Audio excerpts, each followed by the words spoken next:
The date is May 25th, 2020. An African-American male named George Floyd dies while being apprehended by police officer Derek Chauvin.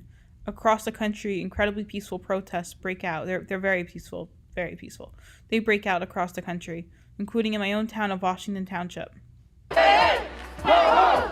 These racist cops have got to go! Hey, hey, ho, ho! These racist cops have got to go! Naturally, I was appalled by the fact that the police who protect our town were now being vilified by the very people they protect. They were called racist and told that they had to go, as Black Lives Matter put it. I decided at that point that the police deserved a show of respect, a show that we were with them. So I decided to ask the town committee to repaint the blue line.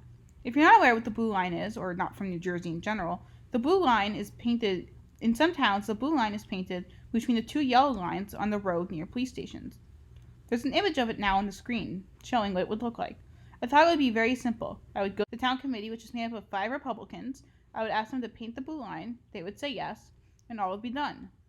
Unfortunately, things were just not that easy. When the time finally came for me to ask the town committee to paint the blue line, the answer I got was kind of a meh, to put it at best. I asked them to paint the blue line and explain how I believe that the police have been wronged by these recent protests. And while I do agree with the right to protest, I think that they were being attacked unfairly and would be a great show of support by our police to paint the blue line. The mayor who responded kind of just gave me an answer. He basically said they would look into it and they would get back to me. So a few weeks later, during the next meeting, I once again asked, and the answer I once again received was, "We'll look into it." At that point, I started to wonder if there was something more to this than simply just, "We'll get back to it." So I finally asked, did Black Lives Matter request that you do not paint the blue line? Or are you concerned that there could be backlash? This time, I was given the answer that the town had never met with Black Lives Matter and that what I was saying was essentially preposterous. However, it seemed as if I had almost struck a nerve with the mayor and the town committee as a whole, so I decided to do some investigative journalism. Well, this whole time, I had been ignoring the actual Black Lives Matter protest itself, more focusing on supporting the police and getting this blue line painted. I finally decided to backtrack and look into what exactly was this Black Lives Matter protest and what occurred. And what I discovered was a news article posted by the local newspaper on their website, which explained what exactly went down during this protest, including a very shocking line that read, "Since the peaceful June 12th protest rally, the Long Valley residents and Westmore Central graduates have met with the Washington Township mayor, police chief, and elementary school superintendent." Now, ignoring the fact that the elementary school superintendent, who helps decide what kids are taught, met with Black Lives Matter, which is a problem therefore of itself. Let's look at the most important words here. Washington Township mayor.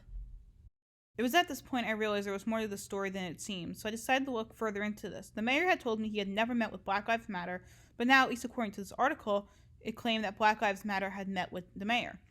So I decided to do a little more research, and what I found was the Instagram page for the rally and the Instagram page for the founder. And while all this was easy to find and even linked in the article, I'm not going to show names on the screen or anything like that, or even faces, but I am going to show an excerpt from the post as well as audio excerpts. Privacy, I don't want to dox anyone. The following is from the Black Lives Matter post. Tomorrow. We got the cops in on this. It's been 1 month and a day since Black Lives Matter rally in Long Valley. I hope you're still pushing in ways that you can.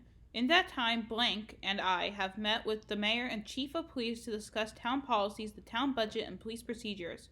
Been in communication with the K-8 Washington Township Board of Education multiple times to discuss diversity in the curriculum, helped create a task force for the K-8 Washington Township schools whose sole focus will be implementing diversity and inclusion in all grades, all subjects, and in every single classroom. This new information was absolutely shocking. You see, the mayor had told me that he had never met with Black Lives Matter. However, it's now been confirmed he did, according to this article, and according to Black Lives Matter themselves, and the group who was hosting them in the town, it said they met with them and they met with the schools, which once again is a huge problem on its own, that Black Lives Matter is meeting with schools, but that's not the point of this video. The point of this video is that Black Lives Matter had met with the mayor, who told me they did not meet with them, and expressed views such as that the blue line was a swastika. Now, how do I know that? It doesn't say so in the video, which I pulled that excerpt from, and it doesn't say so in this little article here that they wrote. However, what I did do was, after finding out that they met with Black Lives Matter, and they met with the chief of police, I actually decided that it was time to call the chief of police myself and reach out to him. who, by the way, is probably one of the nicest men I've ever spoken to. What he did, he told me that they called the blue line a swastika, and that they said painting it was wrong. They expressed that they believed that the police were racist, and even though, while today's goal is not to focus on Black Lives Matter itself, and instead point out the corruption that is occurring within my very own town, I do want to point out the fact that the police commissioner did confirm that Black Lives Matter compared the blue line to a swastika, which, as someone who is Jewish, I find it highly offensive anytime someone demeans the evil of the Nazis. Yet here they're calling the police, the people who protect this town, their symbol a swastika. They've gone too far. Now more than ever, I was reinvigorated with my goal to get this line painted. With this new information and knowing that the police were not just present, but they actually had to have DPW trucks to ensure that no one accidentally hit them or anything when they were protesting, basically to block off the roads. I wondered how much it cost. When I had asked the mayor, once again, how much it cost for all this to be done. He said it didn't. It was part of the budget. So I decided, once again, it was time to do some investigative journalism. Alright, so technically this part my mom actually had to do, because as a minor 17-year-old child, I'm not actually allowed to request Oprah forms. And Oprah form is like a FISA form, state level in New Jersey. But so I actually had to have my mom do the request and stuff, which actually got her really into politics, this whole thing has gotten her really into politics and public service, and she's actually now running against this Krony Klique of Bill Rorick, Mayor Murillo, and Ken Short. She's actually running in a primary against two of them. So if you want to support her, I'll leave that information below. But the important part was I found that the grand total of overtime that was paid compared to May and July, there was an increase of $6,000 in overtime for 1 month. Now, what occurred during the same month? Oh, right, a Black Lives Matter protest. So what this showed was that not only had the mayor lied about meeting with Black Lives Matter, but he also lied about the cost. It cost the town about $6,000, none of which they actually paid back. So even though they claim it came out of the budget, the point is that the town paid $6,000 for a Black Lives Matter protest. Now let's see what happens next. I once again inquired the town about Black Lives Matter. This whole time there's been a growing movement within the town to get this painted. In fact, there was even a Facebook page made about this, and I even got to write an op-ed for it, more on that later. But importantly, the pressure was growing, and finally, around October or so, I was told that Ken Short would look into it in the spring. At the same time, Mayor Murillo said that he wanted to paint the blue line, finally, except it wasn't going to be on the road where it was currently painted. Instead, they were going to paint it on a driveway that led to the library. Now, at first, I thought, well, this is still good, they're going to paint it. However, I realized two problems. A, you can barely see this driveway, especially when you're driving. B, it leads to the library, but wait, there's a pandemic. No one's going to the library. In other words, it was a cop-out. It was an attempt to please me while also trying to avoid any controversy. They also claimed that it was illegal, and the New Jersey Department of Transportation made it illegal to paint the blue line. However, this was also found to be not true. They didn't actually make it illegal. It was purely a recommendation. It was not legally binding. So if, let's say they painted the blue line tomorrow, nothing would happen. In fact, the town next to me, Hackettstown, painted the blue line, and guess what? Nothing happened.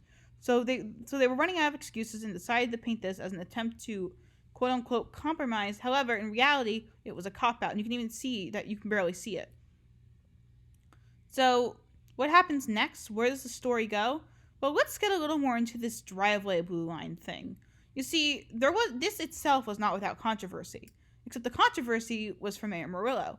Mayor Murillo, the night before, called me, or rather I left the message and he called back, explaining that the blue line was going to be painted there. He also asked me if I knew the identity of the Facebook page, which I do not, and I was asked if I had an interest in writing an op-ed about what was going on, and I ended up doing so. The op-ed happened after, but what was insane about this was that I was told that I could attend the blue line being painted, except, and this is the big part, I couldn't tell anyone. If anyone showed up, I was told the whole thing would be shut down. Keep in mind, the town voted to have the line painted. I think it went it either went 4-1 or 3-2 I know for sure that Committeeman Greg Forbesby voted against it because this was not the real blue line. It was a cop-out, and he voted against it because he didn't agree with it. So this cop-out, I'm going to call it a cop-out because that's what it is. It's a cop-out, was to be put in place, and Mayor Murillo would go against the will of the town, which was to paint it according to their vote, if I brought anyone other than my parents who had to drive me. So, I mean, we're seeing where this is going, right? It's insane the level of corruption that's occurring, but it gets even worse. That morning it drizzles a little and stops raining. I was actually planning on missing one of my classes of school to go to this because this was a pretty big thing. I mean, I've been fighting all summer for this. Well, for what this would have been. I mean, it wasn't really. And then right as I'm getting ready to leave, I get a phone call or I get a voice message, and I'll play it right now. This is the voice message. Hi, Josh. It's Mayor Morello. I just want to give you a heads up that I just found out from DPW that the pavement is very wet. So they're going to have to wait a little bit till it dries off until they can stripe it. I don't know how long that's going to take, but it's not going to be 9 o'clock. Unfortunately, I have to go to work, so I'm not going to be out there waiting for them to get it done. And I can't give you an honest time because it's going to depend on when the pavement dries. But I wanted to give you a heads up that if you do get out there at 9 o'clock and no one's there or they're standing around, it's not because of anything other than the pavement's wet and they need to wait till it's dry. I'm sorry, but if I hear anything else, I'll let you know. Have a good day.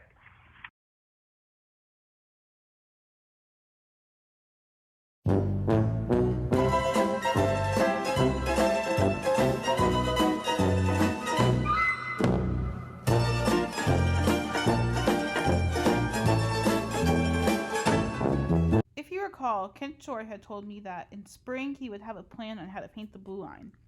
This was separate from what Mayor Morello had planned to do, so I had hoped that once it was spring, technically 3 days before spring, Committeeman Shore would have a plan that he would be executing. So I asked him what his plan was, and all I was told was that it's not spring yet.